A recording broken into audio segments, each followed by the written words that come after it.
Para ello nos acompaña Adriana Salvatierra, es politóloga, expresidenta del Senado de Bolivia, nos acompaña desde Santa Cruz, en esta nación latinoamericana. Adriana, bienvenida, muy buenas noches.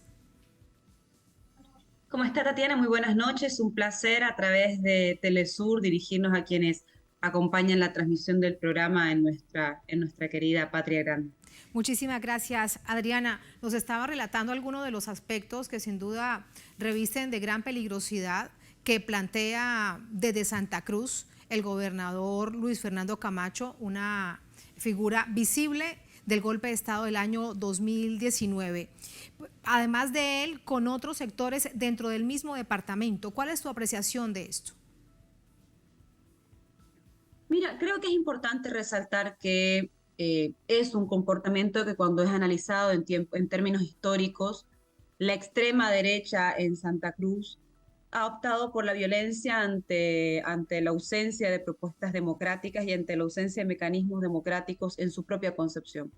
¿Y por qué decimos esto? Si usted analiza el 2005, cuando gana las elecciones el presidente Evo Morales, inmediatamente conforman un bloque territorial en la media luna que incluso intenta impedir que el presidente se traslade por aquellos departamentos que conformaban la media luna.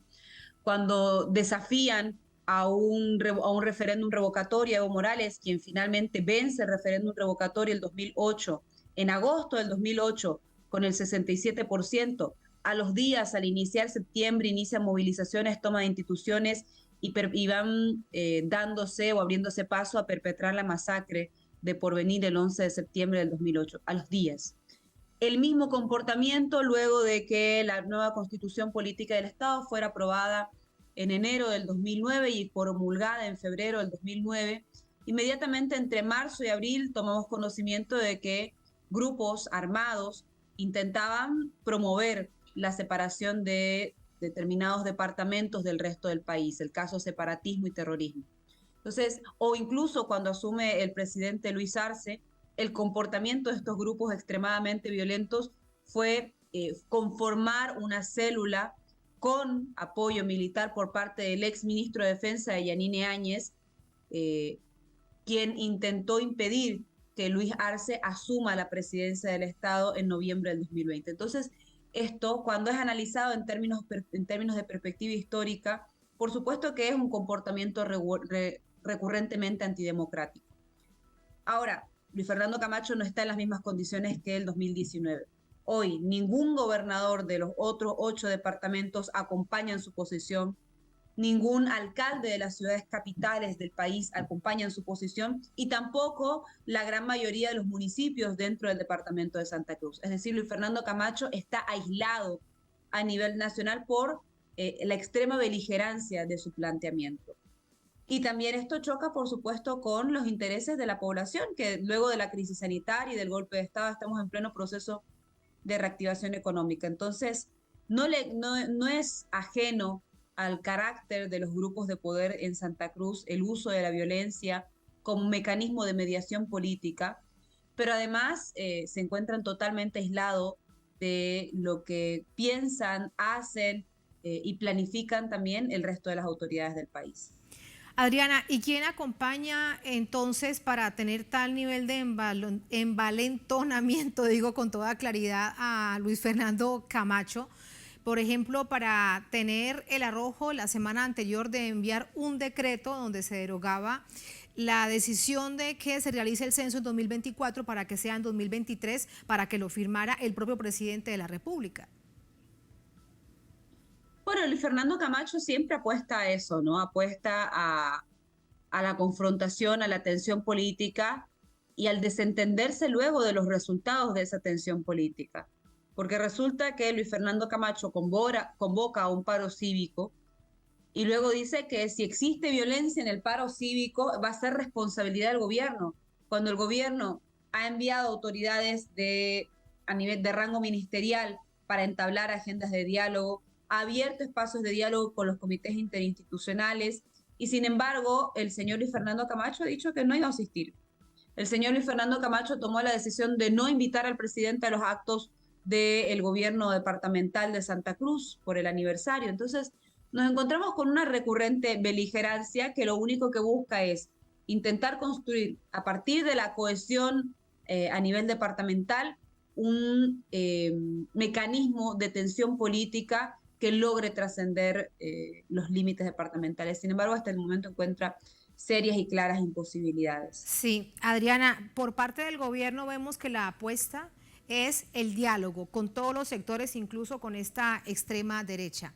Pero a veces el diálogo no resulta suficiente en sí mismo. La experiencia es clarísima del golpe de Estado del año 2019. ¿Qué más se necesita para contrarrestar estos intentos golpistas que, entre otras cosas, van acompañados también de narrativas por parte de medios de comunicación?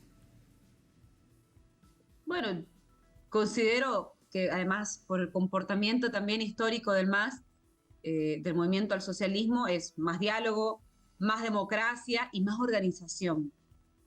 Organización para contener la violencia que intentarán ejercer los días que organicen el paro cívico en el departamento de Santa Cruz.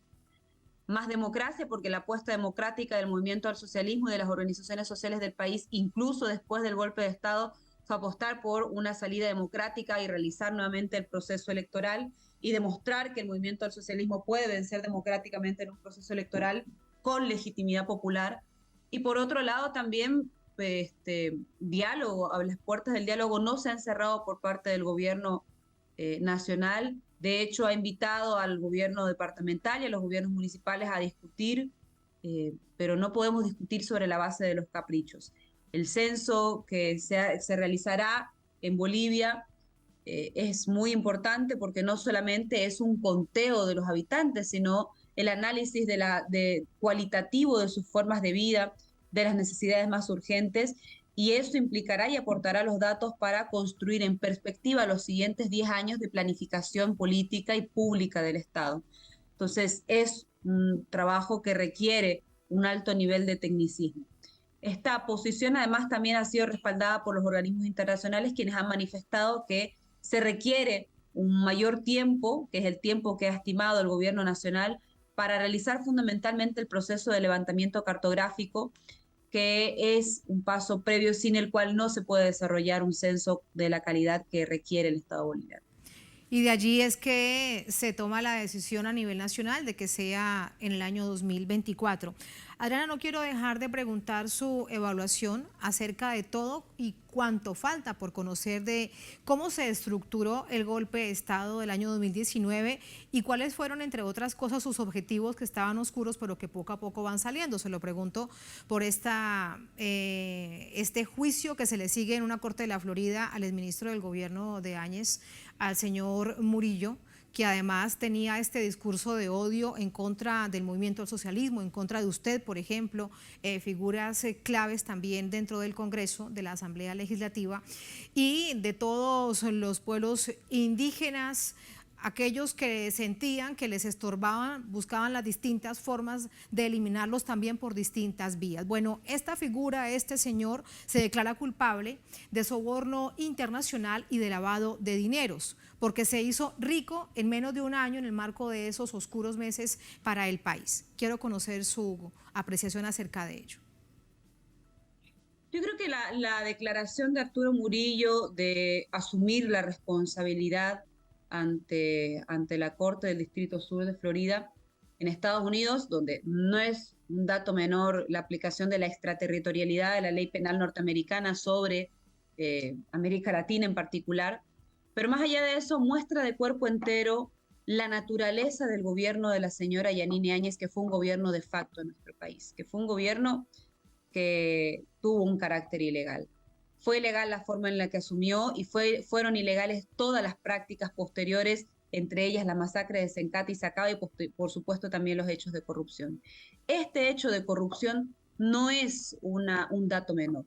Se produce en realidad un poco más de 2 semanas luego de que Yanine Áñez habría asumido por la fuerza el poder del Estado, la presidencia del Estado, y muestra, como decía, la naturaleza de este gobierno, porque en los primeros días ya empieza a establecer las vías por las cuales se establecieron ciertas rutas de corrupción y ciertos actores que estaban participando en la corrupción. El señor Arturo Murillo, el señor Fernando López fueron algunos de ellos, el exministro de Gobierno y el exministro de Defensa.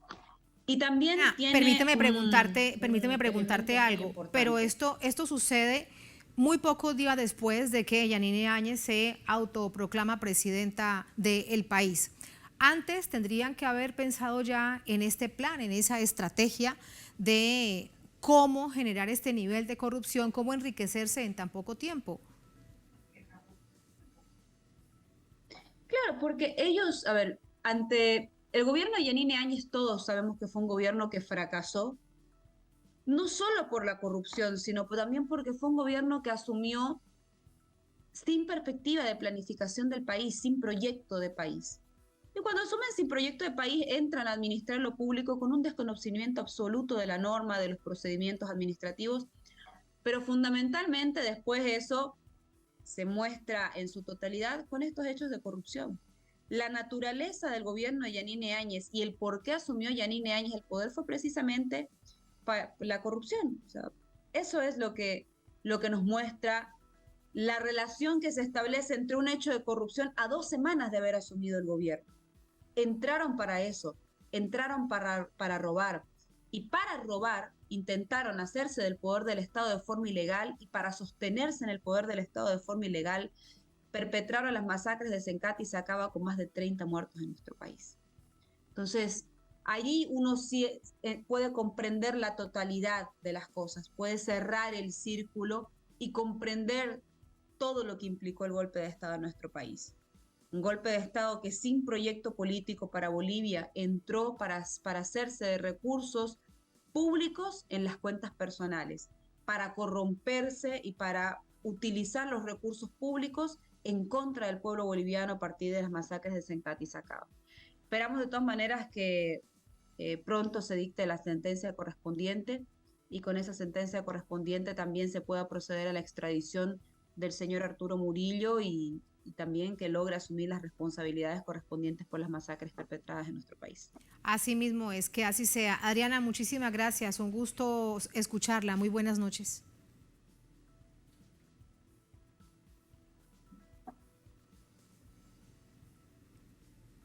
Perdíamos la comunicación con nuestra invitada justo al momento de despedirla, se lo agradecemos de nuevo.